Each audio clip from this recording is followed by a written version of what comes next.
কোনটাকে দেখে নিয়ে আগে এইটা ব্যথা হবে না রে ব্যথা অল্প হবে না না চিনি নিয়ে আসো চিনি দিলে রক্তটা কমে যাবে চিনি আনো থাম চিনি লাগবে না দাঁড়া দাঁড়া খাবি কোটা আসবে না দাঁড়া দাঁড়া দাঁড়া দাঁড়া ধরিনি আমি ধরিনি তো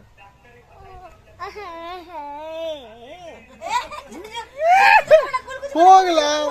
মিনারেল মিনারেল মিনারেল মিনারেল কুলকুচি করে ফেলে দে কুলকুচি কর এখানে এখানে ফেলে এখানে ফেলে দেখি যে এটাকে ঠেলা এই জিপ জিপ দিস না বাবাই জিপ দিলা দাঁত মেয়েকে দিয়ে ফেলি দিয়ে আসো যাও